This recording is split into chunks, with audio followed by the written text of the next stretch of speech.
Kita ngobrol-ngobrol tuh sambil menganalisa dan sebagainya. Tiba-tiba set masuk satu serangga kupu-kupu putih itu. Kupu-kupu putih kecil. Jadi ini seolah-olah menurut gue jadi firasat. Set, tahu-tahu langsung mati.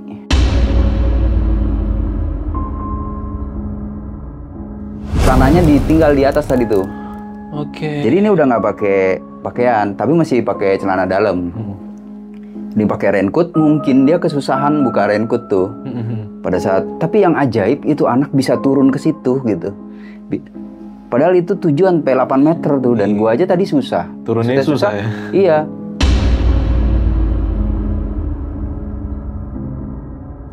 Dia di pinggir itu masih begini nih. Kayak hipo gitu dia? Iya. Ya memang kemungkinan besar udah hipo, tapi udah akut. Matanya merem, tapi dia begini.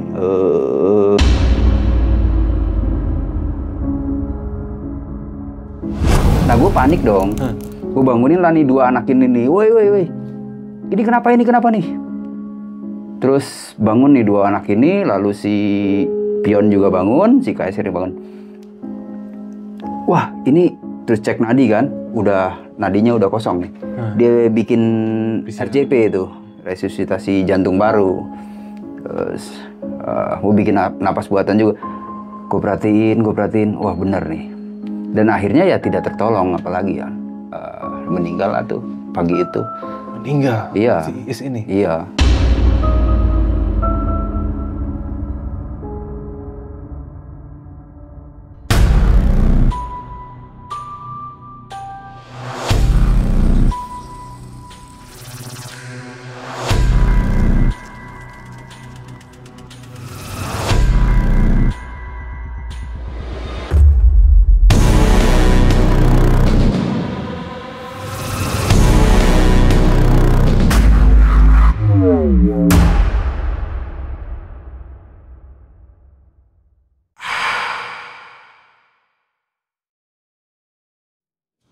Assalamualaikum brother, ketemu lagi di channel Jajah Malam. Hari ini gue pengen mengangkat sebuah kisah sedih ya, di salah satu gunung di Jawa Tengah. Ini adalah gunung tertinggi di Jawa Tengah, yaitu Gunung Slamet. Kenapa gue ingin mengangkat kisah ini? Kisah ini memang pernah dibawakan di salah satu channel besar. Salah satu yang menarik buat gue adalah, kenapa gue ingin mengangkatnya lagi? Banyak sekali unsur edukasi yang bisa kita ambil di sini. Dan narasumber yang datang di sini adalah salah seorang yang menurut gue salah seorang panutan lah, yang banyak sekali cara dan pola pikirnya yang gue adopsi untuk mengatasi bagaimana di saat gue di tengah gunung menghadapi trouble. Langsung aja gue perkenalkan dengan Bang Sugi. Apa kabar Bang? Baik, ketemu lagi. Ketemu lagi Bang Sugi, alhamdulillah. Jangan bosan Bang, mampir sini Bang. Ini Bang Sugi gue paksa-paksa mau datang nih. Deket sih, jadi gue teleponin tiap hari bro, gue teleponin. bosan. Apa yang mau nggak mau dia datang, Bang Sugi. Ini terus terang Bang, kenapa gue pengen banget ngangkat kisah ini lagi, karena menurut gue Bang Sugi ini di saat Bang Sugi menceritakan sebuah kejadian, di situ gue banyak belajar Bang, jujur aja, tentang gimana teknik dan cara evakuasi yang benar, dan bagaimana di saat amit-amit gue sendiri nanti menghadapi situasi seperti itu. Apa yang Bang Sugi jabarkan di beberapa kisah tuh buat gue itu berguna banget, dan mudah-mudahan ini juga bisa berguna buat para penonton pendaki yang juga ikut menyimak cerita ini Bang. Nah di sini gue pengen mendengar kisah Bang Sugi yang dulu Bang Sugi kalau nggak salah pernah menyelamatkan 7 orang pendaki, dan kalau nggak salah yang meninggal itu 5 orang dan 2 orang berhasil survive Bang ya? Iya. Nah itu Bang Sugi gimana ceritanya? Bang Sugi jelasin, karena gue nggak akan motong lagi. Sikat Bang.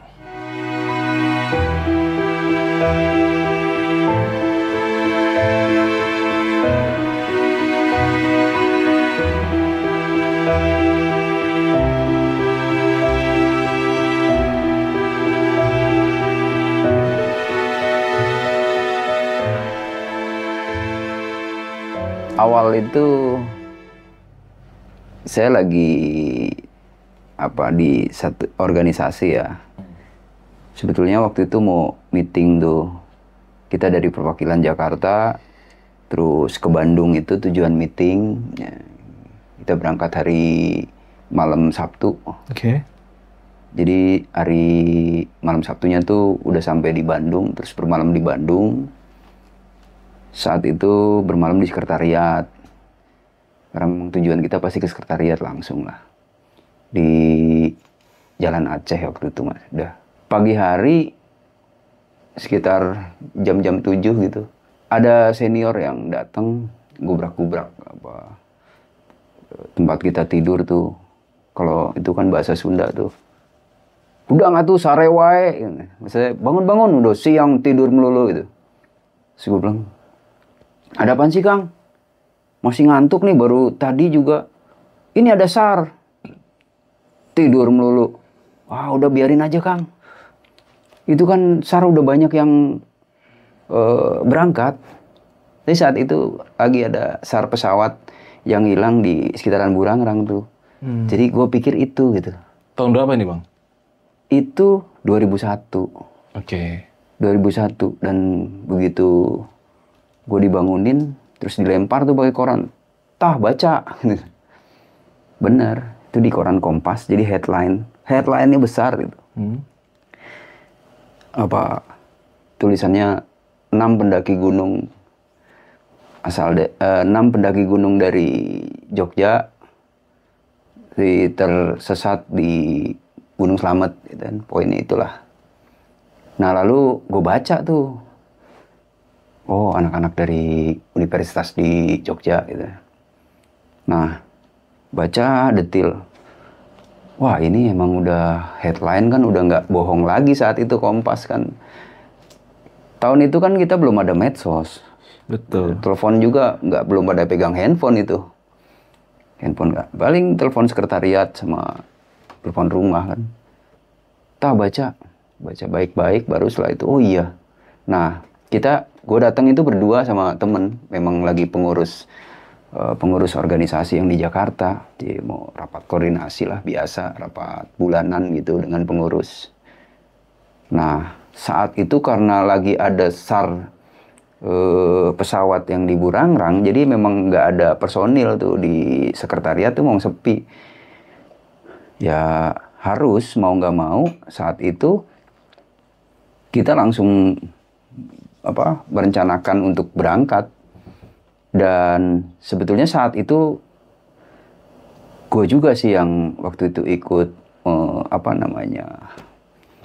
membuat satu siaga SAR di organisasi tersebut. Nah karena prosesnya udah mudah, jadi tinggal ke bagian logistik untuk meminjam list barang yang dibutuhkan. Karena kan gue kan domisili di Jakarta, tapi saat itu gue di Bandung dan harus langsung berangkat. Pinjam aja list berapa, 2 carrier, 2 sleeping bag, dan pokoknya perlengkapan untuk SAR itu udah disediakan di situ. Udah dibedakan gitu, ada list perlengkapan umum dan list perlengkapan khusus untuk SAR. Jadi memang tinggal ambil, jadi kita tinggal isi logistik aja, isi perbekalan. Nah, gue berdua, kita bagi tugas. Satu bikin RAB, satu bikin ambil perlengkapan yang kita butuhin. Bikin RAB-nya dari Bandung ke Purwokerto tuh naik apa, terus ongkosnya berapa, untuk ngajuin RAB nanti ke bidang bendahara. Keluarlah tuh ongkos buat transport dan buat operasional. Karena kita kalau udah komit untuk berangkat SAR itu secara otomatis semua sudah dipikirkan siap untuk 5-7 hari ke depan. Jadi nggak bisa kita SAR berangkat, oh gue siap 1 hari, nggak boleh, pasti nggak akan diizinkan tuh. Gue cuma 2 hari, cuma 3 hari nggak bisa. Minimal nanti karena akan ada pergantian. Kalau memang itu belum ditemukan, itu pasti kita akan di-change lagi. Pergantian personil. Di organisasi kita tuh begitu. Nggak pakai proses macem-macem. Emang kalau untuk siaga SAR itu kita berusaha untuk cepat. Nah, siang hari proses sudah selesai, perlengkapan udah tersedia, dana juga udah ada. Kita berangkat tuh ke terminal Cicahem, Karena di Bandung tuh terminal antar kotanya saat itu Cicaheum, atau mungkin sekarang juga masih Cicaheum. Kita berangkat dengan bis, dan saat itu juga bisa go show, bisa langsung beli bayar di tiket. tempat. Nah, untuk cari bisnya ada, oh ini jurusan Purwokerto. Ya kebetulan juga nggak terlalu penuh bisnya. Kita berangkat sore dengan tujuan Purwokerto, tapi sebelum berangkat masih ada kesempatan untuk belanja-belanja perbekalan. Udah apa aja ya, ketemunya ke toko-toko. Dulu belum ada mart-mart, itu belum ada. Kalau sekarang kan gampang. Nah, dulu kita ke warung-warung yang agak besar aja di pinggiran terminal tuh. Yang gue inget banget itu kita belanja dodol aja 3 kilo tuh. Dodol Garut yang ya biasanya kan ada di makan jajanan buat oleh-oleh. Iya.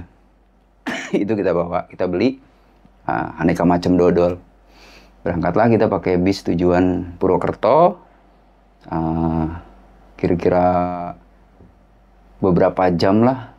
Kalau nggak salah tuh Bandung Purwokerto waktu itu 5 jam atau 4 jam gitu sampai. Nah tujuan kita langsung ke karena ini pasti menyangkut dari organisasi ke organisasi, makanya kita lebih mudah mencari universitas terbesar di Purwokerto saat itu kan Unsud. Nah Unsud mapalanya itu UPL, unit pandu lingkungan. Nah si koran yang tadi udah kita baca dari sekretariat itu kita bawa sebagai bekal informasi. Balik lagi ke sekretariat, kita juga dibekalin dengan namanya surat tugas untuk pencarian, untuk ikut turut serta dalam operasi SAR. Itu pasti dikasih surat tugas. Nah saat sampai di UPL, kita langsung menuju ke, itu udah rame memang di situ, di sekretariat UPL itu, dan di luar juga udah rame, udah banyak pencinta alam lokal yang siap ikut membantu relawan SAR. Memang saat itu dimanapun ada SAR pasti rata-rata beritanya tuh cepet gitu, unik juga. Apalagi ini headline. Lalu kita berdua ngadep ke sekretariat dan di situ memang udah terjadi satu posko untuk pencarian, tapi masih lingkup mereka karena ini kayak semacam ada 2 kubu, ini yang di sekretariat dan yang ada di luar sekretariat. Gitu? Iya. Nah terus kita ngadep bahwa kita bawa surat tugas, kita mau ikut operasi SAR gitu kan. Oh maaf, ini kita masih lingkupnya masih pencarian internal dulu gitu kan. Ada jawaban seperti itu. Nah, kemudian ini gimana? Kok masih internal? Gimana sih? Terus kita jembrengin itu koran Kompas itu. Ini udah headline. Saya bilang gitu. Nanti nggak lama lagi, ini mapala-mapala Jabodetabek mungkin nanti dari Jogja sendiri, dari Surabaya dan sekitarnya akan ngumpul di sini coba. Ya tapi mereka masih berkelit gitu. Dan akhirnya kebetulannya saat itu tuh ada Purek 3 dari kampus itu, dari mahasiswa tersebut, yang setelah kita berdua kasih nanya-nanya, lalu ditampung tuh. Ini dari mana? Kita dari Bandung Pak. Oh ayo kita silakan kita ngobrol gitu kan. Gini Pak, kita bawa perlengkapan, kita juga bawa surat tugas, kita mau ikut membantu lah atas musibah ini. Oke, didengerin tuh sama si Purek 3. Nah, kebetulan lagi saat itu ada satu orang namanya Gentur. Gentur ini 1 dari 7 orang yang selamat, yang bisa berhasil lolos dari dari bahaya itu. Namanya Gentur. Nah itu ada di situ, di sekretariat itu. Oh ada orangnya? Ada orangnya. Dia baru, kalau nggak salah baru 1 hari yang lalu dia lolos dari situ. Dan Akhirnya kita suruh cerita tuh kronologis kejadiannya seperti apa. Ceritalah dia di situ dengan disaksikan oleh Purek 3 dan teman-teman nih cerita. Mungkin saya tanya gitu tuh, gue tanya itu tuh udah kronologis yang ditanya. Dia mungkin udah capek juga kali. Udah berapa kali? Berapa orang yang nanya. Nah, kronologisnya diceritain lah tuh. Jadi rencana mereka ini kan satu regu yang sedang dalam kegiatan pendakian dari organisasinya. Jadi dari Kaliwadas rencananya lintas turun ke Baturaden atau bukan Baturaden, apa namanya, Bambangan. Mungkin ke situ ya. Nah, pada saat pendakian dari Kaliwadas, ini sebenarnya regu yang kedua nih. 7 orang ini regu yang kedua. Regu yang pertama itu lolos, udah berhasil. Itu mungkin dari Baturaden kemana. Pokoknya lintas ini. Dan rencananya akan ada 3 regu. Satu regu yang berikutnya malah belum sempat jalan gitu. Jadi ini regu yang kedua terjadi kejadian ini. Ceritalah tuh si Gentur kronologisnya bla bla bla sampai jadi di sekitar batas vegetasi itu ada satu orang namanya Mas Ruki. Nah, Mas Ruki ini dia memang sudah mulai sakit gitu. Cuman karena tugas, karena harus perjalanan pendakian ini melintas, otomatis Mas Ruki dia harus ikut gitu sampai selesai pendakian ini. Yeah. Nah, si Mas Ruki menurut cerita udah mulai sakit, lalu dia tetap mengikuti sampai puncak. Sampai puncak udah mulai kritis. Lalu kemudian dirawatlah si Mas Ruki ini. Ya, dia nggak cerita bahwa si Mas Ruki sampai meninggal atau tidak. Yang pasti saat Mas Ruki ini terakhir ditemukan itu di lokasi yang memang terlindungi gitu ya. Bukan tersembunyi tapi terlindungi supaya ini aman di dalam sleeping bag dan lain-lain. Nah, cerita berlanjut itu kronologinya. Sampai di puncak memang berkabut, menurut dia tuh kabut tebal, lalu angin, hujan, badai lah dan sebagainya.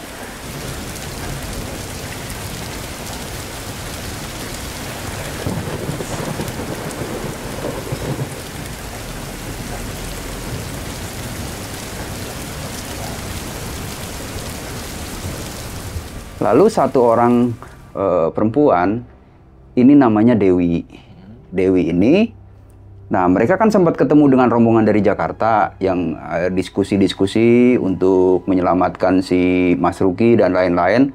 Lalu Dewi diutuslah atau disuruh untuk bergabung dengan tim dari Jakarta nih. Ada rombongan lain dari Jakarta yang masih ada di puncak di situ yang mau rencana turun ke Bambangan. Dewi lah yang ikut turun ini dengan rombongan dari Jakarta sampai di Bambangan dan kemungkinan besar Dewi lah yang memberitahu tentang kejadian di atas ini ke kampusnya gitu, bahwa teman-teman 6 orang ini masih terjebak di atas, kondisi cuaca buruk dan sebagainya. Nah, itu terjadilah siaga ini dan mungkin berita ini yang diambil oleh Kompas menjadi headline. Betul. Jadi kronologi seperti itu. Nah, lanjutlah cerita tentang kronologi itu didengarkan oleh Purek 3 dan oleh kita berdua kan. Setelah selesai baru Purek 3 ini tanya ke kita. Nah, kira-kira bagaimana ini strateginya? Terus kita berdua, gue dengan satu temen, terutama gue bilang, Pak, kalau gitu mungkin strateginya kita bisa mulai pencarian ini dari si Gentur ini lolos gitu kan. Nah, kita tanya, kamu begitu lolos di terakhir sampai kamu ketemu jalan, itu ada nggak tanda yang kamu buat di situ? Oh, ada mas, nanti saya tunjukkan gitu. Nanti saya tunjukkan kalau mau ke sana. Dia bikin pakai apa gitu, diikat di situ tanda untuk dia lolos tuh. Nah, Setelah itu dihimpunlah tuh strategi pencariannya. Ada berapa personil yang sekarang ada di situ, dihitung, lalu kita bikin ternyata berapa orang, dan akhirnya jadi 4 SRU tuh. Jadi SRU 1, 2, 3, dan 4. Saya sendiri kalau nggak salah di SRU 2 atau SRU 3, saya lupa. Nah, poinnya adalah dibagi 4 SRU. Dan saat itu SRU gue tuh 3 orang. Jadi yang gue masih inget, satu namanya Sipion, satu namanya lupa. Pokoknya satu KSR, satu Menwa. Samsi. Satu Pion, satu Samsi. Ini Menwa dan KSR. Jadi gue bertiga. Satu Regu. Ini ada Regu, dan kita bertiga. Ini ada Regu lagi. Kita berangkat. Planningnya adalah besok pagi. Kita berangkat dengan persiapan perlengkapan dan perbekalan yang ya seoptimal mungkin lah saat itu. Yang kita butuhin apa, mungkin radio kita pasti butuh, peta lokasi kita butuh, dan lain-lain, termasuk perlengkapan masing-masing gitu. Setelah ready, kita istirahat untuk mulai operasional besok pagi dengan strategi tadi tuh. Strategi kita mulai dari lokasi si Bergas ini keluar dari hutan gitu. Nah, kita berangkat dengan diantar kendaraan kampus kalau nggak salah. Kita menuju titik awal pencarian dengan diantar si Bergas ini. Oh, di sini Bang, kita kemarin saya lolosnya di sini, ini tanda-tandanya.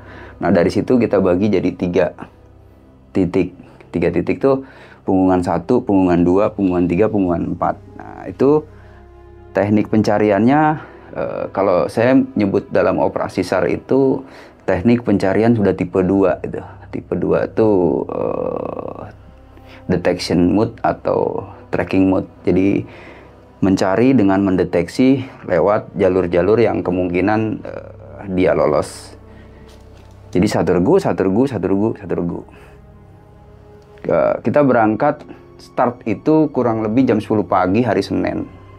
Kita trackingin, ini dari punggungan 1, punggungan 2, punggungan 3, punggungan 4. Dan kita bertiga terus konsisten tracking. Juga saat itu kita masih golok tebas ada, terus sama tali rafia. Nah, sepanjang perjalanan hari itu,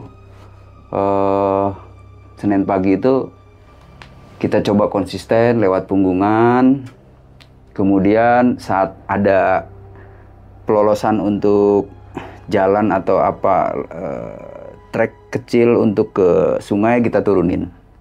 Cek, turunin, lihat ke bagian atas, ya kira-kira berapa meter lah, ya kurang lebih 10 atau 20 meter. Cek lagi ke bawah, kira-kira aman, naik lagi ke punggungan gitu. Terus trekking lagi, buka lagi pakai golok kalau memang jalannya rimbun, lintasannya rimbun, bukan jalan ya, karena nggak ada jalan memang. Lalu kita tandain juga pakai tali rafia tuh untuk string line. Jadi tujuannya supaya nanti untuk tim yang berikutnya ada masuk bisa lewat itu, bisa mengikuti jejak itu. Nah, memang harusnya di titik start itu kita kasih marker tuh, marker untuk titik awal pencarian misalnya. Dan saat itu kan kita juga lupa itu, harusnya itu pakai marker. Jadi di start di mana, nanti berakhir di mana, kasih marker tuh. Tapi itu nggak kita lakukan, cuman pakai string line aja. Sama kalau saya kebiasaannya gue kasih ini bacokan 3, itu ciri khas kalau kita masuk hutan, kalau kita ngelintas. Nah, lanjut lagi. Tracking seperti tadi. Pertama kita cek aman, naik lagi, tracking lagi, cek aman, naik lagi. Itu hari pertama Senin, kita paling cuma dapat beberapa ratus meter lah pendakian itu, penyelusuran itu, naik.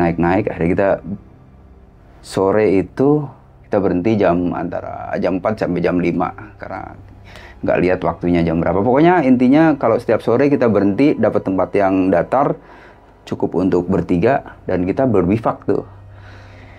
Jadi nggak ada yang bawa tenda karena memang dibutuhkan alat yang simple, efisien mungkin. Efisien gitu, mudah dibongkar, dipasang dan dibongkar. Malam itu kalau saya kebiasaan bikin perapian, masak-masak, terus makan, ngopi dan sebagainya, baru kita kasih laporan ke SMC. Jadi udah dibentuklah posko SMC itu saat itu sementara masih di kampus di UPL, yang besok-besoknya udah akan pindah ke Bambangan. Jadi SMC itu Search Mission Coordinator. Nah, kalau kita yang mencari di lapangan itu namanya SRU, Search Rescue Unit gitu. Unit-unit pencari yang terkecil di lapangan. Nah, nantinya kalau dikembangkan ini nanti ada SMC. Jadi SMC itu OSC, On Scan Commander. On Scan Commander itu satu orang yang mengendalikan di lapangan. Nanti supaya SRU bisa laporan ke OSC lalu laporan ke SMC. Tapi karena ini masih bisa dipantau oleh SMC, SRU langsung laporannya ke SMC gitu. Nah, setelah bikin laporan malam itu baru kita istirahat tidur. Nah, besoknya pun begitu, hari Selasa. Hari Selasa kita pencarian lagi. Seharian itu tetap seperti yang hari Senin. Itu kan full day, Selasa tuh sehari penuh kita cari. Ada jalan ke bawah atau kelolosan yang kita bisa turun ke sungai, kita cek lagi. Ada lagi ke sungai, kita cek lagi. Artinya yang SRU paling kiri dia punya tugas sambil melihat sungai sebelah kanan. SRU yang satu pun begitu, tugasnya adalah menyelusuri punggungan ini sama mencari di sungai sebelah kanan. Nah, SRU gue juga begitu dan SRU yang kanan juga begitu, ini 4 SRU. Lalu hari Selasa itu tetap nihil. Kita masih nihil. Nah, di malam Rabu ini kita masih pakai flysheet, kita bikin bivak, bikin perapian, masak-masak, makan malam. Setelah itu laporan lagi, kondisi masih nihil, pencarian, udah closing radio, baru kita ngopi-ngopi tuh. Dan saat itu nggak tahu kenapa, saya nggak ngopi tuh. Udah gua ini deh, susu aja deh, minuman ini aja deh, susu aja deh. Yang lu ngopi kayak apa? Nah, kita ngobrol-ngobrol tuh sambil menganalisa dan sebagainya. Tiba-tiba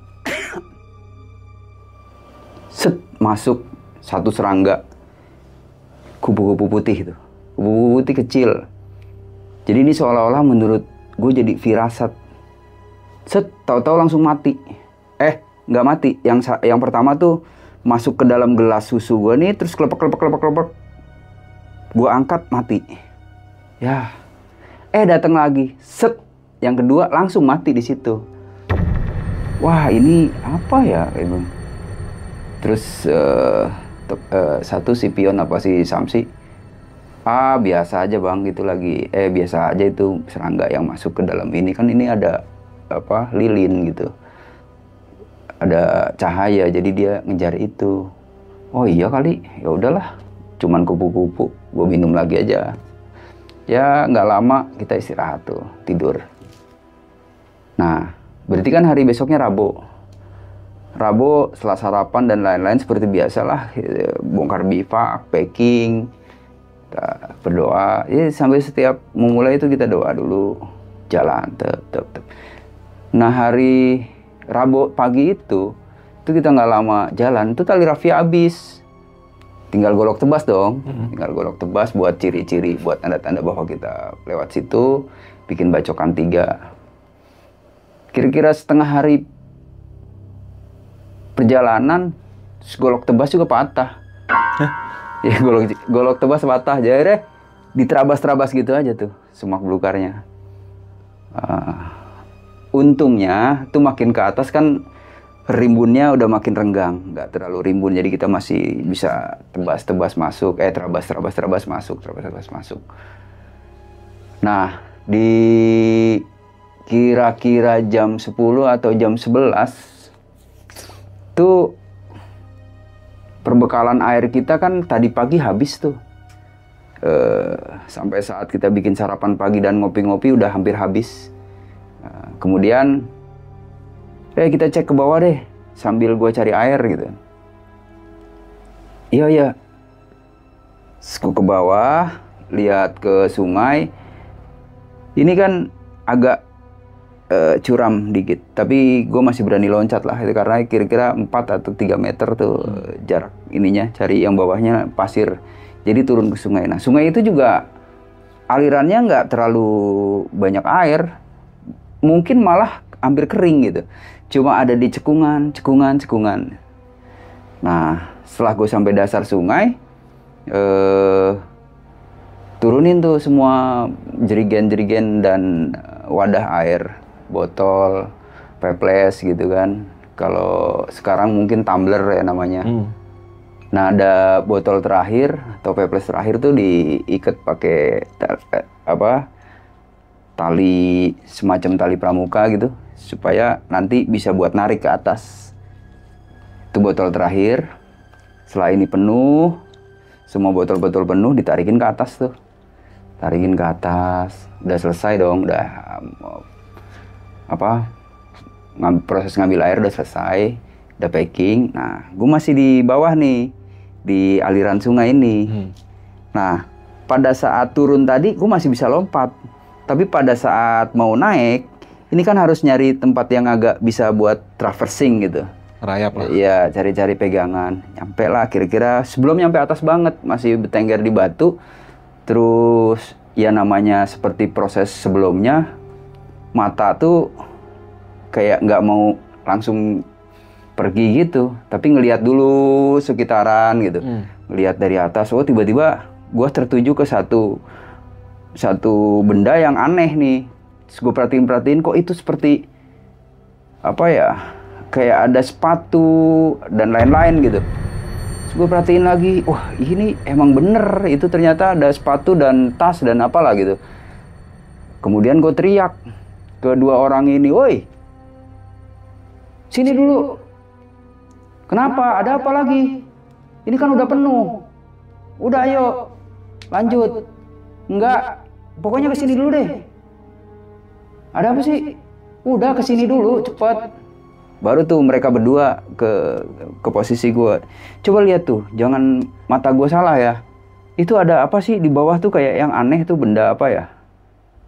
Oh iya itu, beda. Lah akhirnya gue turun lagi tuh ke bawah. Ngecek dong ke bawah. Bener, itu ternyata celana panjang, sepasang sepatu, sama depek selempang Alpina tuh dulu. Masih namanya Alpina, iya. Ya, yang diselempangin gitu. Warnanya biru tua. Gue masih ingat saat itu apa-apa yang di ini. Jadi gue sebut lagi poinnya, bendanya di situ celana, sepatu, sama tas Alpina. Tuh disusun rapi di atas batu. Celananya juga dilipat rapi. Nah, ini mereka masih di atas nih dua, di tempat gue batu di atas tuh, di punggungan.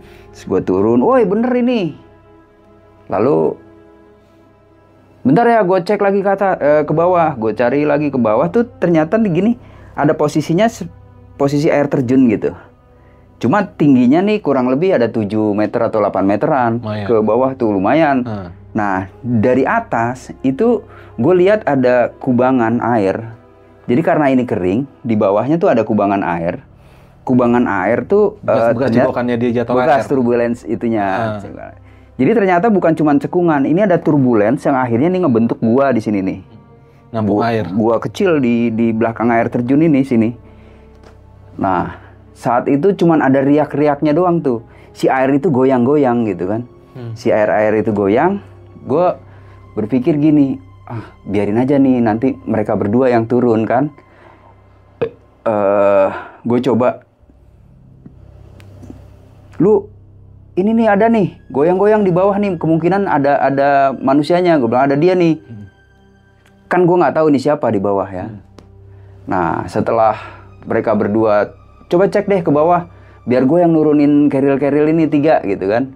Gue turunin dong keril-keril itu 3 sampai ke sungai. Nah, sampai ke sungai ini 2 orang nih belum juga bisa turun gitu. Belum bisa traverse ke bawah.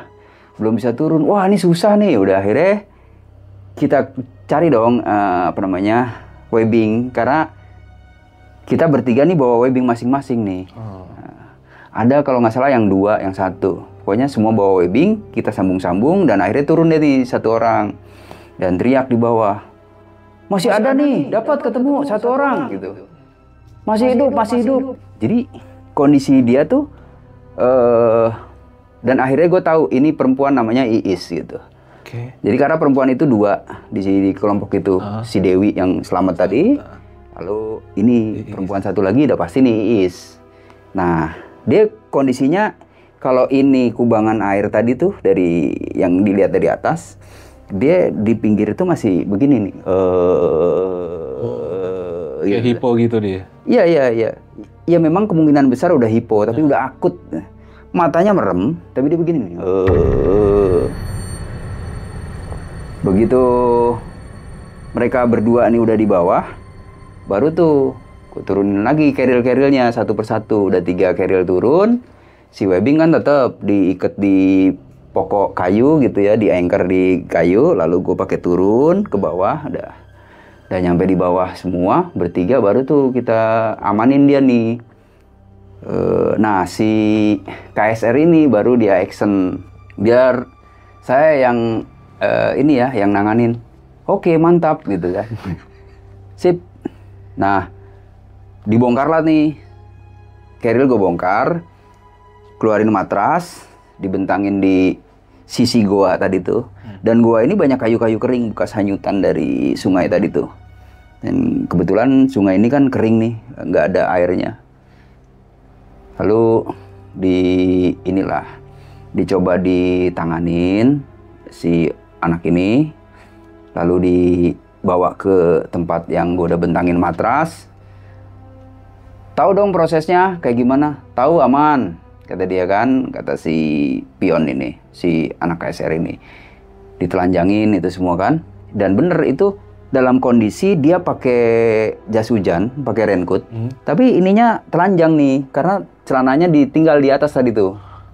Jadi ini udah nggak pakai pakaian, tapi masih pakai celana dalam.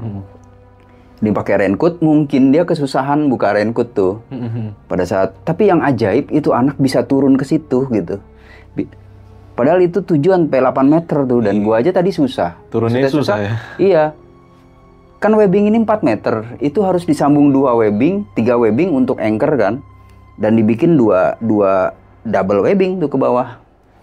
Ya artinya bisa ketaker 1 webbing 4 meter kan ukurannya nih lebih dari 4 meter, antara 7 sampai 8 meter tuh tinggi tebingnya itu. Nah, kita urus si orang ini, si perempuan ini ditelanjangin, cuman saat itu memang nggak ditelanjangin total, jadi masih ada celana dalamnya yang nempel. Terus gue liatin prosesnya pertama benar, udah telanjang, tapi sayangnya nggak semua, mungkin etika atau apa ya, dia nggak enak atau apa, masukinlah ke dalam sleeping bag, di sleeping bag, jadi dia tuh berada di dalam sleeping bag, dihangatkan. Nggak bawa emergency blanket? Belum ada saat itu. Oh iya, tahun 2000, lupa soalnya. 2001. Iya, lanjut. Belum ada, dan memang itu akhirnya jadi pertanyaan. Lalu dirawatlah nih anak tadi. Cuman menurut gua ya, tapi ini harus balik lagi ke harus, karena gua saat itu gua dulu tuh gua pernah dapat materi itu dari dokter, dari medis pada saat gua pendidikan dasar, dan saat ada materi-materi PPGD dan P3K, pertolongan gawat darurat, itu dapat penanganan untuk orang yang hipotermi itu dapat. Nah, gue perhatiin, pertama udah bener ditelanjangin semua, tapi menurut gue ini kan udah akut gitu, bukan hanya yang gejala hipo ringan. Ini gejala hipo berat ini. Yang seharusnya menurut teori yang pernah gue dapet, ini Dia telanjang dan gua pun yang nolong nih harusnya telanjang masuk ke dalam sleeping bag Berdua. iya, pelukan aja, nggak ada harus nggak ini macam-macam ya, pelukan di dalam sleeping bag dan sleeping bagnya terus tutup ulang gitu. Dan bagusnya kalau tadi lu bilang zaman itu udah ada emergency blanket, itu udah masukin aja emergency blanket lalu ditutup supaya hawa panasnya tidak keluar gitu. Nah ini nggak dilakukan, malah yang dilakukan setelah di sleeping bag-nya itu dipakein ke si Iis, lalu sleeping bag-nya yang dipeluk. Ya udahlah, it's okay, mungkin nggak ada masalah. Ada rasa nggak enak canggung kali ya? Pasti. Tapi menurut gua pun, nih dalam hati, kalau lu itu lakukan dan itu bisa selamat dan itu bisa itu gampang lah bisa dipertanggungjawabkan. Iya. Misalnya lu nikah lah tuh satu kampus gitu kan. Tapi itu hanya pikiran gua sih. Iya. Nah, di satu sisi gue coba bikin perapian sama si Samsi ini masak air biar ada air panas gitu. Setelah air udah panas, kita bikin teh manis dan sebagian dimasukin ke dalam botol. Terus dicampur dengan air dingin gitu. Jadi hangat kan di dalam botol. Itu kita masukin ke dalam sleeping bag, ditaruh pelan-pelan ke dalam ketiaknya. Kita suruh si pion tadi si KSR tadi untuk taruh di ketiaknya biar hangat gitu kan. Itu udah kita lakuin. Terus itu Rabu sampai malam Kamis dong. Malam Kamis kita amanin di goa dan kita tidur di situ berempat sama si Iis ini. Nah ini masih dalam kondisi di dalam sleeping bag tuh gitu juga belum bisa direspon apapun gitu. Kita coba tanya-tanya juga masih belum bisa jawab. Memang nggak merespon apapun. Terus sampai menjelang pagi. Kira-kira kalau gue lihat jam itu menjelang subuh lah. Itu pas gue yang piket. Jadi piket nih bergantian berapa jam. Sampai pas gue yang piket tiba-tiba erangannya tuh makin kenceng dan berhenti. Nah gue panik dong. Gue bangunin lah nih dua anak ini nih. Woi. Ini kenapa nih? Terus bangun nih dua anak ini, lalu si Pion juga bangun, si KSR bangun. Wah, ini terus cek nadi kan, nadinya udah kosong nih. Dia bikin RJP itu, resusitasi jantung baru. Terus mau bikin napas buatan juga. Gue perhatiin, wah bener nih. Dan akhirnya ya tidak tertolong, apalagi ya meninggal lah tuh pagi itu. Meninggal? Iya. Si Iis ini? Iya, Kamis pagi itu meninggal udah.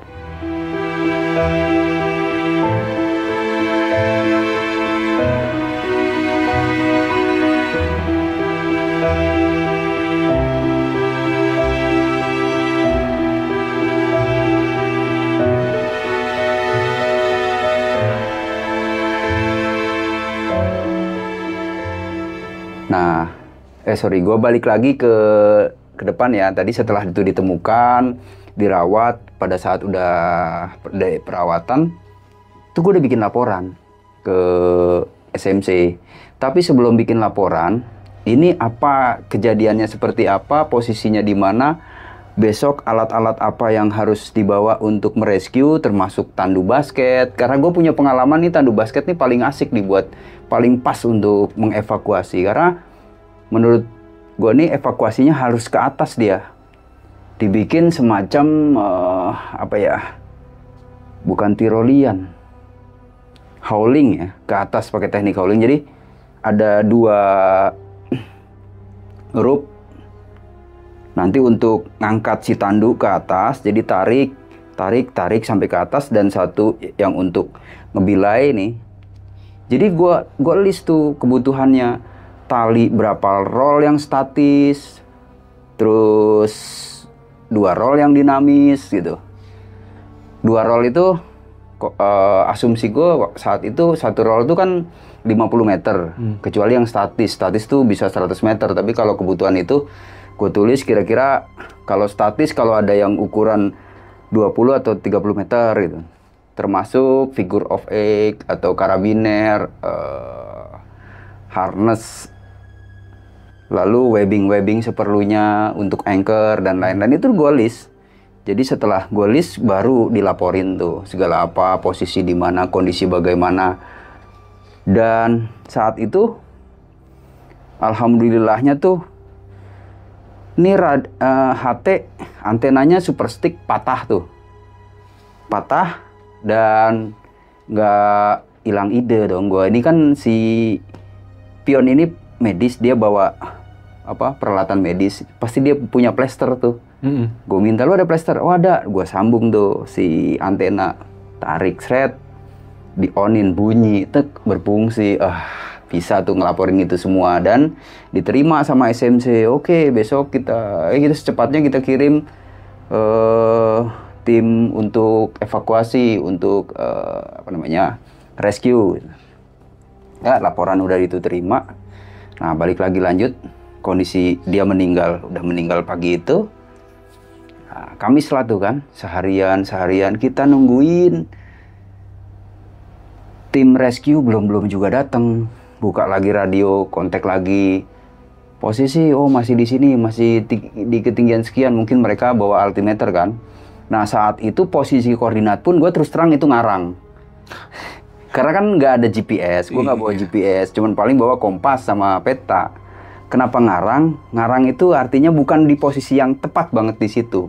Artinya di sekitar sini, karena patokannya aliran sungai dan gue kira-kira sudah berada di ketinggian sekian sini. Gitu. Di radiusnya aja lah kira-kira. Iya. Nah, masih gue pandu tuh, naik ke atas, cari sinyal radio, dapet, kita komunikasi, kita pandu terus, masih tracking. Sampai Kamis sore, tim rescue-nya ini belum nyampe ke lokasi. Nah, udah otomatis cut dong malam, pas itu mereka nggak lanjut. Nah, berarti kan malam Jumat. Kamis malam Jumat. Nemenin mayat pula. Ya, tidur dengan si Iis nih. Pada saat Kamis siang, tuh gue punya ide. Kita pindah bivak ya, kita di atas. Nah, begitu kita ngomong pindah bivak itu gerimis. Wah, nggak bisa dong kita pindah ke atas nih. Licin ininya, jalannya licin. Ya udahlah, kalau gitu kita tunggu reda aja deh. Kita nggak reda-reda juga, baru kita gue coba ngomong gitu. Gue keluarin suara. Udahlah, kita nggak usah pindah, kita tetap di sini gitu. Itu nggak lama hujan berhenti. Habis ngomong gitu nggak lama hujan berhenti. Ya poinnya mungkin ini ya gitu, secara ini anak nggak mau ditinggalin gitu. Harus ditemenin. Ya udah kita tungguin kamu sampai besok gitu. Oke, ya akhirnya mau nggak mau malam Jumat itu jadi tidur posisinya itu ada pohon batang kayu besar melintang gini. Nah, ini kita 1, 2, 3 terus di jeda sama pohon kayu besar tadi tuh, baru si almarhum di sini, almarhumah di sebelah sini. Kita amanin dan masih pakai sleeping bag, masih dalam kondisi yang semula gitu. Nah, sore-sore itu gue parno nih kan, pasti takut ya. Wah, malam kalau gue pengen kencing ribet juga nih gitu. Jadi sore itu kita habis bikin api unggun, udah habis makan, ngopi-ngopi segala macem, udah bikin laporan bahwa kondisi sudah tidak bisa tertolong, si Iis sudah meninggal dunia. Ya pakai kode gitu, pakai kode yang udah disepakatin. Deh, gue buru-buru kencing, sebisa mungkin kencing dah supaya supaya semalaman itu gue nggak bangun gitu. Masih pada melek. Iya. Nah, kurang lebih udah sekitar jam 10 baru kita light off tuh, tidur. Iniin sleeping bag, tidur. Dan saat kebangun gue masih intip lewat sleeping bag tuh, buka dikit-dikit. Udah ada cahaya matahari belum ya? udah maksudnya udah siang, udah terang apa belum ya? Oh, udah lumayan terang. Dikit-dikit baru gue buka sleeping bag, intip tuh, kan kehalang pohon. Alhamdulillah masih ada. Gue bangunin tuh dua-duanya. Bangun, udah siang. Siang cek, masih aman. Ya kita hidupin lagi perapian, masak-masak. Jumat itu gue ke atas lagi, naik, bertengger di atas batu, buka radio sambil memandu tim yang mau evakuasi ini. Dan ya nyampe lah kira-kira jam 10 pagi tuh nyampe. Terus gue saat itu biar terlihat gampang kan kebetulan bawa raincoatnya warna oranye, merah. Tuh bertengger di atas batu supaya jadi mandu dia tuh. Posisi masih di sini, pokoknya pantau terus lewat suara. Udah mulai kedengar itu, terus aja lanjut. Dari semak belukar. Terus gue pandu. Kalau kemarin masih lihat tali rafia merah, pokoknya sekarang kalau dilanjut itu udah nggak ada tali rafia, ikutin aja bacokan 3. Kalau bacokan 3 udah nggak terlihat lagi, coba pelan-pelan semak belukarnya dilihat lagi, ada terobosan-terobosan kita bertiga tuh. Dan nyampe lah mereka, deng banyak tuh, 30 orang lebih tuh. Rame. Banyak. Di mana posisinya? Itu di bawah, dia lihat tuh. Wah, ya pada hampir semua mikir tuh kok di bawah situ gitu. Loh, kemarin yang saya minta mana peralatannya? Ya tandu, ya tali dan lain-lain. Memang mereka bawa tali dan juga, tapi tandu nggak bawa. Gue pikir kalau kemarin bisa ini anak masih hidup kan repot kalau nggak ada tandu itu bawanya. Ya udahlah, silakan teman-teman cek ke bawah. Lalu proses evakuasinya saya tidak tahu seperti apa. Monggo silakan dipikirkan dan dilakukan. Ya tadinya gue pikir seperti yang gue tadi ceritain tuh, kalau pakai tandu kan asik, dia bisa ke atas gitu dan lebih mudah gitu, prosesnya lebih manusiawi. Betul. Udah mereka lakukan, bikin tandu darurat dari kayu, 2 batang kayu, lalu pakai matras dan sarung. Dievakuasi lah dia ke atas tuh, gubrak nyampe di atas. Dan nyampe di atas, selesai, dibagi 2 nih, kita koordinasi tim. Nah, sebagian besar ikut almarhumah evakuasi ke bawah. Nah, sebagian kecil kira-kira tersisa 20 orangan gitu ya, 20 belasan sampai 20-an, gue lupa. Itu yang tersisa untuk melakukan pencarian berikutnya.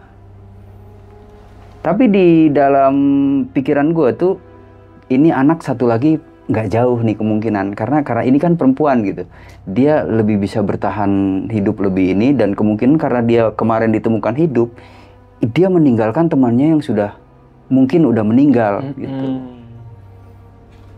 Setelah dia evakuasi, ini tim yang tersisa kita bagi 2, kita briefing. Oke, satu regu mencari di aliran sungai ini kelanjutannya gitu kan. Aliran sungai yang tempat Iis ditemukan nih, tinggal nyelusurin ke atas. Nah, satu tim lagi di Punggungan gitu. Nah, gue milih yang di Punggungan karena gue tahu banget ini bakal ketemu gitu. Dan gue nggak mau ngeliat mayat berikutnya. Gue lewat sini. Oke, bagi deal, setuju. Mulailah tuh pencarian berikutnya. Dan kira-kira 10 atau 20 menit ini ketemu beneran si tim yang nyelusurin sungai ini. Dan itu namanya si Bergas. Kondisinya? Meninggal. Udah meninggal. Nah, begitu lewat radio, ini sudah diketemukan dalam kondisi kosong, bla bla bla bla. Ya oke, lanjut, silakan evakuasi. Nah, mungkin yang sebagian yang mendengar pas lagi evakuasi di sini kan banyak nih. Ini kan masih mantau radio juga dan mendengar. Ini pasti sebagian tetap mengevakuasi ke bawah, sebagian lagi naik lagi ke atas tuh bergabung untuk mengevakuasi si Bergas ini turun. Dan yang di tim gue pun sebagian besar ikut ke sini, ikut mengevakuasi dia nih. Jadi gue tinggal 2 orang tuh dengan 1 anak dari Purwokerto. Ini gimana bang? Ya udah, ini kan udah banyak yang mengevakuasi gitu, yang mengurus si Bergas. Kita lanjut aja ke atas. Ya oke bang, kita berdua. Ya berdua aja, pencarian kan kita nanti bergabung dengan teman-teman yang ada di atas gitu kan.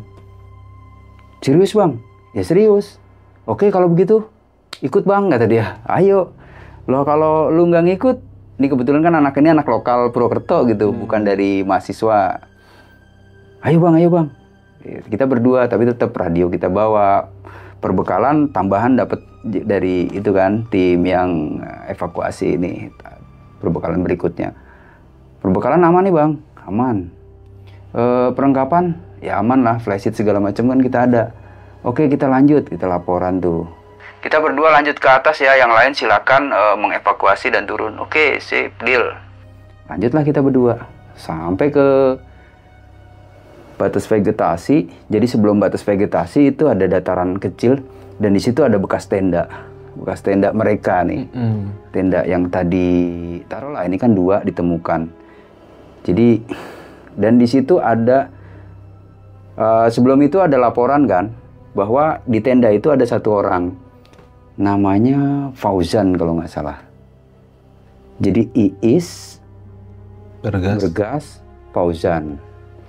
Fauzan ini ditemukan di tenda itu dalam keadaan udah meninggal. Ini ditemukan dari tim yang dari Bambangan. Jadi melipir ke sini. Nah, Fauzan udah terevakuasi, tinggal puing-puing tendanya ada di situ. Nah, terus juga berita lanjutannya sudah ditemukan juga si Dodo yang ada di bebatuan. Jadi udah 1, 2, 3, 4. Iis, Bergas, Fauzan, Dodo. Dodo juga meninggal juga? Meninggal di antara bebatuan itu, di antara batas vegetasi dan puncak tuh. Nah, jadi 1, 2, 3, 4 itu berusaha gue plot di dalam peta. Oh ini kira-kira di sini, oh ini kira-kira di sini, oh ini. Dan itu ternyata 1 garis gitu. 1 garis, nanti analisanya ini sudah terevakuasi, Dodo juga udah terevakuasi, berarti tinggal 1 doang si korban yang belum dievakuasi, yaitu si Mas Ruki. Dan Mas Ruki ini ternyata orang yang pertama kali kena trouble, yang sakit di awal. Yang sakit di awal, kemungkinan besar juga itu udah meninggal. Karena dia paling lemah lah. Betul. Dan sudah di Pulasara lah ya, diamankan di tempat yang menurut mereka aman. Karena di tempat yang menurut mereka aman, jadi kita tim pencari itu susah untuk menemukan dia. 1 memang cuaca lagi buruk. Cuaca buruk banget. Nah, kita berdua tuh bertahan di dekat si tenda, puing-puing tenda itu. Kita di situ 1 harian itu dan bermalam di situ. Besok paginya kita berdua perlengkapan kan tetap di situ. Kita cari tanpa alat, jalan kaki aja naik ke atas. Dan itu berkabut. Kabut tebel, cuaca juga gerimis-gerimis. Ketemulah beberapa orang dari Bambangan nih. Dan sempat kenalan, salaman. Ini stylenya keren lah, gue bilang nih. Gue cuma pakai sarung, ya pakai baju lapangan tetap ya seperti biasa. Cuman ransel apa kan di bawah. Begitu kenalan, dia dari Mapala UI, terus gue deh nggak nyebutin dari mana, cuman gue nyebutin dari lokal aja dari Purwokerto gitu. Oh iya mas, kata dia, ini memang cuacanya buruk banget ini, kita nggak bisa lagi ke atas. Dan kita sepakat turun lagi deh. Ya oke, kita turun lagi, kita juga sama nih berdua turun lagi. Nah mereka turun ke Bambangan, ke Pelawangan gitu ya, ke batas vegetasi. Kita juga turun ke sini ke batas vegetasi. Terus gue lupa nama teman gue 1 ini yang ikut anak Purwokerto ini, namanya lupa. Lalu bang, kita gimana ini? Ya udah kita packing aja deh. Kita pindah ke Bambangan karena sini udah ngapain lagi kita di sini? Kita bergabung aja dengan mereka. Oke setuju gitu. Nah, jalanlah kita ke Pelawangan dari jalur dari Bambangan. Ternyata banyak tuh di situ udah banyak orang di situ. Tim yang teman-teman yang mau pencarian berikutnya nih, yang tinggal 1 nyari si Mas Ruki. Masih belum ditemukan ya? Belum. Begitu ngelihat banyak, gue berunding lah nih berdua nih. Kan udah banyak nih mereka, dan kita udah capek. Iya, terus kenapa? Gimana mas? Gimana bang? Kita turun aja yuk. Ayo, turun lah mau lihat Bambangan nih. Kira-kira setengah jam perjalanan, gue turun berdua, ketemu lah rombongan dari bawah nih, senior gue.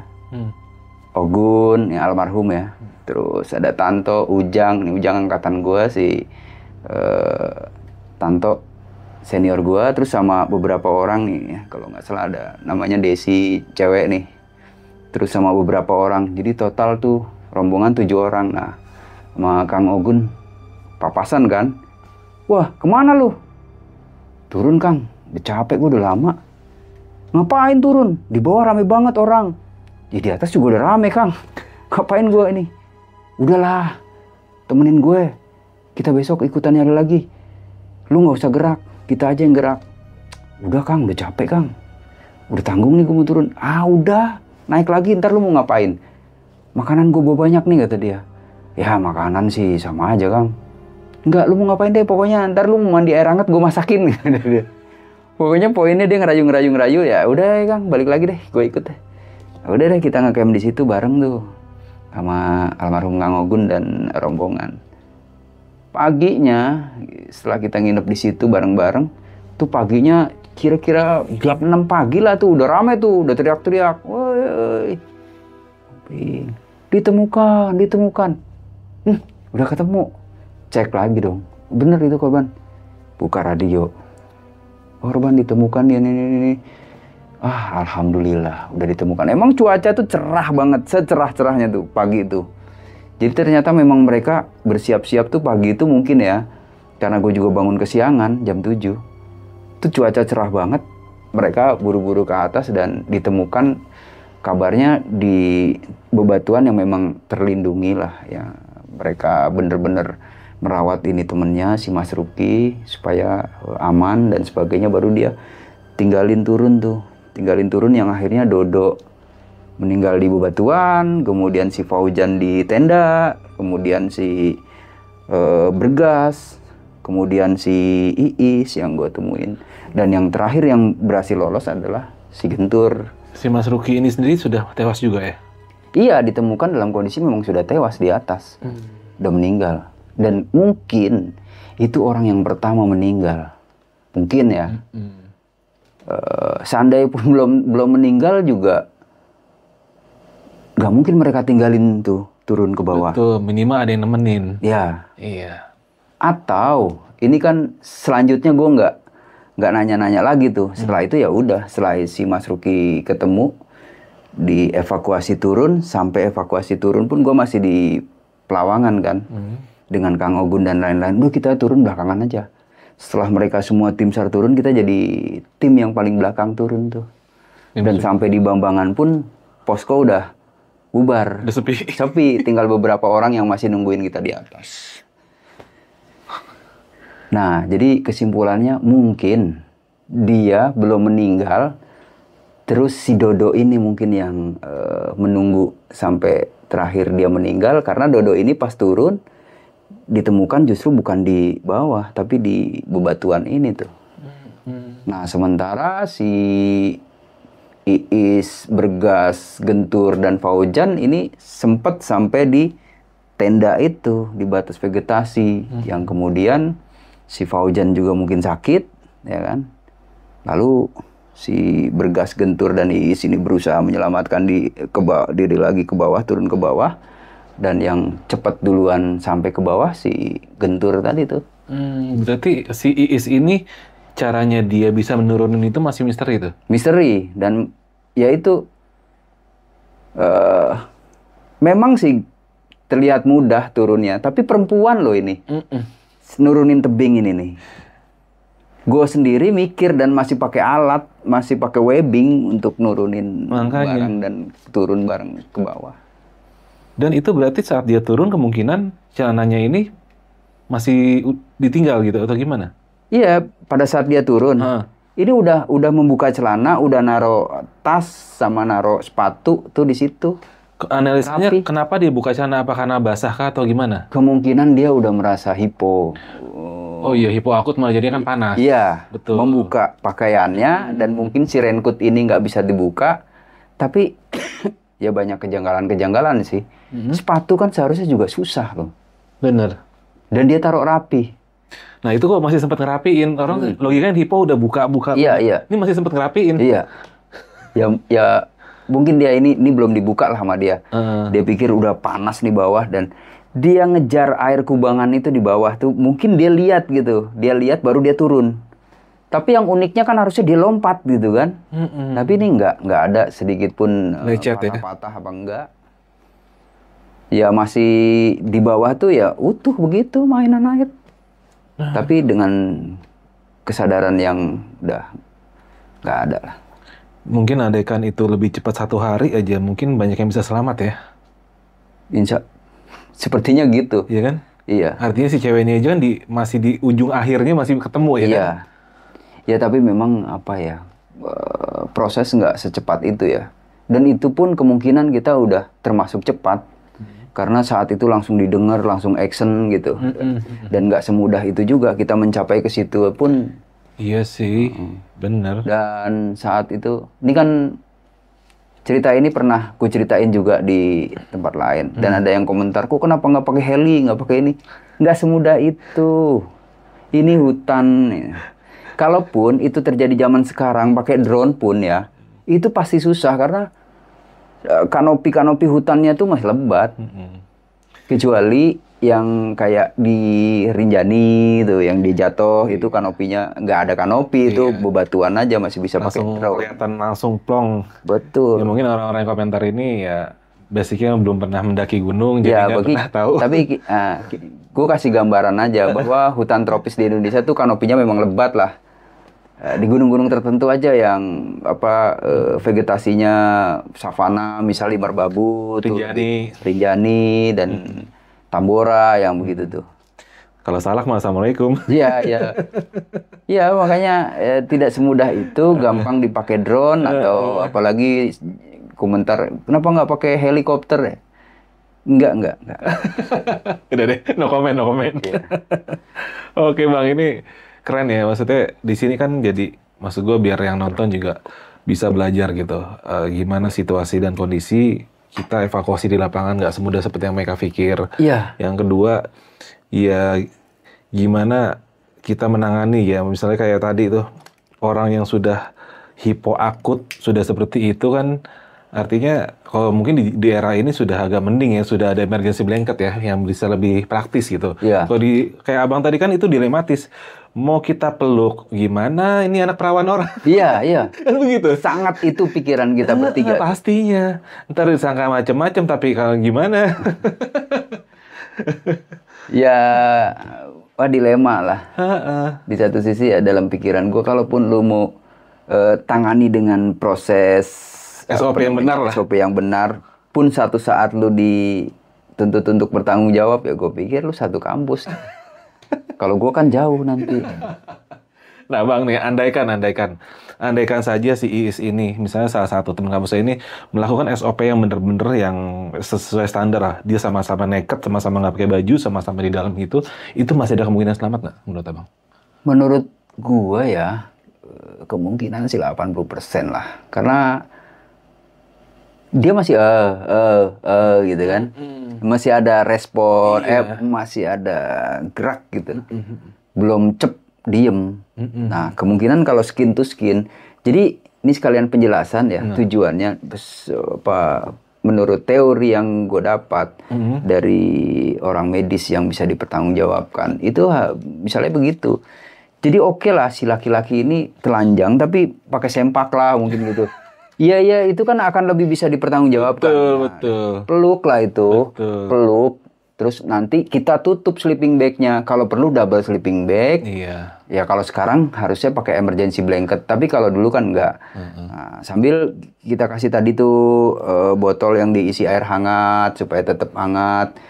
Dan setelah transfer tubuh, panas tubuh dari si A ke si korban, nah itu bisa mempercepat kan, kemungkinan bisa merespon syaraf-syaraf dan lain-lain, bisa mulai lagi apa ya, pulih gitu. Baru setelah itu kita kasih minuman hangat yang ya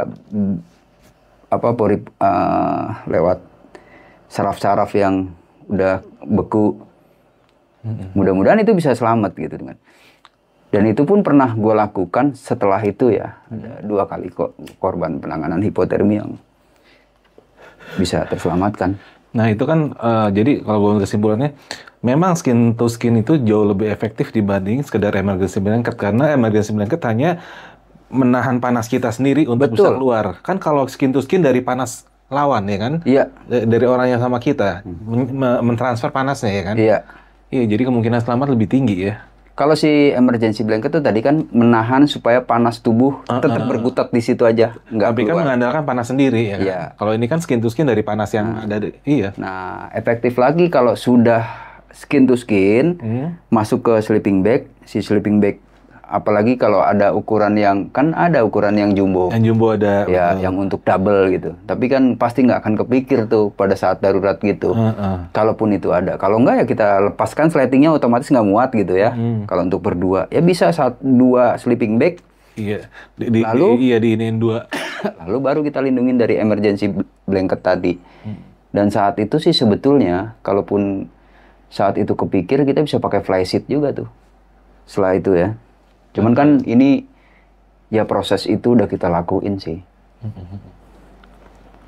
Dan memang, nah ada teman gue satu yang bareng dari Bandung. Ini kan dia bertugas untuk bantu SMC. Nah itu temen gue juga ngoceh sih, tapi ngoceh. Lah ngocehnya ke keluarga korban karena ditanya sama pamannya. Memang apa itu bisa nggak ketolong begitu?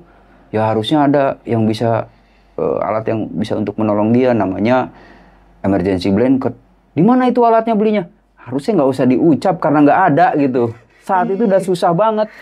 Nyari harus keluar negeri, kita belum ada. Kita masih minim. Bikin si pihak keluarga jadi gregetan gitu. Iya. Harusnya ponakan gue bisa terselamatkan. Ya udah nggak usah diwocehin sih. Iya, ya kadang-kadang. Tapi emang di era itu sih bisa dibilang saat itu masih zamannya kita pakai parafin bang ya? Iya. 2000 ya kan? Belum ada gas kecil kan? Nggak ada. Belum ada. Tapi kalau Trangia, gue bawa Trangia itu. Spiritus bahan bakarnya. Tapi Trangia kan masih belum semua orang pakai juga, masih rata-rata parafin bang saat itu. Iya. Karena gue pakai Trangia itu memang logistik, perlengkapan dari sekretariat sih. Iya. Oke. Mungkin dari kisah ini banyak yang bisa kita ambil pelajaran ya. Apa yang kemungkinan bisa kita lakukan di saat kita menghadapi situasi tersebut ya. Kayak tadi abang ini udah menjabarkan kalau memang skin to skin itu ada cara terbaik. Walaupun kadang-kadang di lapangan jadinya dilematis bang ya. Kalau itu bukan muhrim ataupun sekedar teman itu kan jadi gimana gitu ya. Karena ini perempuan lagi korbannya. Kita semua laki-laki lagi bertiga. Betul. Ya, yang penting kan ada banyak saksinya dan kita juga semua tahu niatnya baik bang ya. Iya. Ya, ini kisah yang bisa dibilang tragis, tapi mudah-mudahan banyak pelajaran yang bisa kita ambil. Apalagi yang nontonnya kan banyak juga yang suka naik gunung nih bang, gitu. Iya. Terutama yang masih cere-cere kayak gue gini ya kan. Enggak lah. Dan mungkin satu lagi ya, ini buat apa sih namanya? Bukan sama sekali, bukan bermaksud ngorek kejadian atau luka lama. Tapi ini lebih ke untuk, ini pribadi, secara pribadi, mudah-mudahan ini dianggap edukasi ya. Edukasi, itu bang. Kenapa gue mau cerita ini lagi, walaupun udah pernah ceritain, tapi ini sisi edukasi tinggi banget bang. Karena buat gue sendiri juga, ya di saat gue mengalami itu, ya minimal kita tahu lah, apa yang kita prioritasin dibanding emergency blanket, berarti kita lebih skin to skin, ya kan? Ya. Jangan sampai orang ini, oh udah ada emergency blanket, dibiarin. Nah itu fungsi tuh, jangan sampai, kan tadi gue baru lihat Instagramnya dari apa tuh? Oh iya, itu konyol banget. Nah itu, bukan itu caranya, bro, sis. Emergency blanket itu setelah kita save, baru kita amankan dari angin gini. Panas tubuh kita nggak keluar. Ntar lu kirim linknya ke gue, ntar gue taruh di sini, biar yang nonton kita tertawa bersama.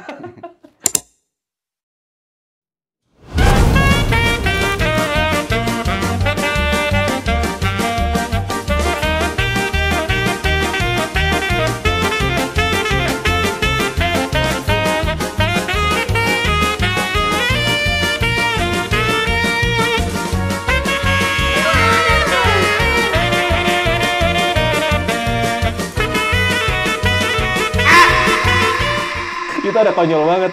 Itu orang dibungkus kayak lemper, Nah, masukin jaket. Makanya ada yang komen bahwa itu aluminium foil, tinggal dipanggang aja bang. jadi lucu-lucuan kayak gitu akhirnya.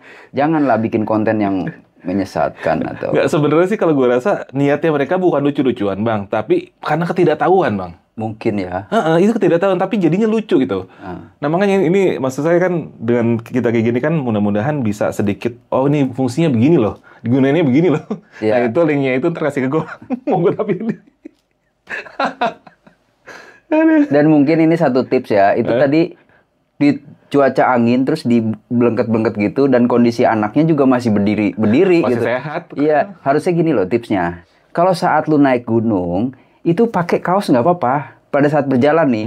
Karena itu justru kalau lu pakai jaket itu ngap. Iya, Coba deh rasain. Tapi sebaiknya lu pakai kaos lengan panjang yang ya tipis boleh lah. Saat lu berhenti, itu pakai yang namanya windproof, windbreaker. Windbreaker. Jaket, tapi untuk menahan angin.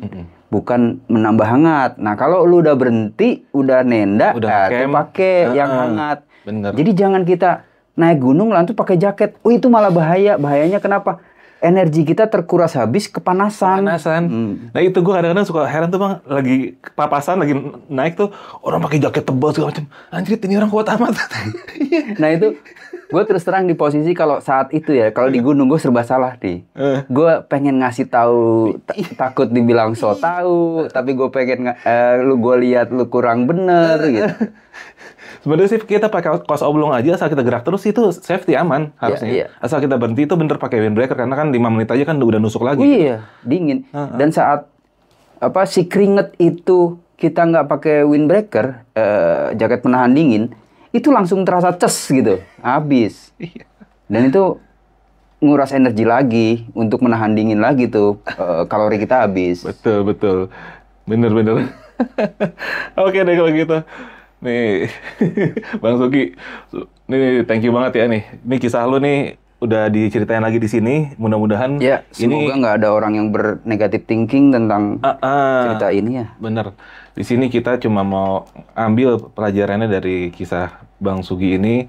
Karena banyak sekali unsur edukasi yang gua anggap itu penting banget buat para pendaki ya. Oke, kalau gitu Bang Sugi, kita pamit dulu kali ya. Siap. Oke, brother, buat lo semua yang pengen cerita kayak Bang Sugi, lo bisa hubungin WhatsApp kita yang tertera di sini. Nanti lo ceritain kayak gimana. Kalau Bang Sugi ini nggak, dia nggak hubungin bro, gue paksa-paksa datang. Bedanya itu. Karena gue juga bingung mau cerita apa lagi. Dan channel ini channel yang menurut gue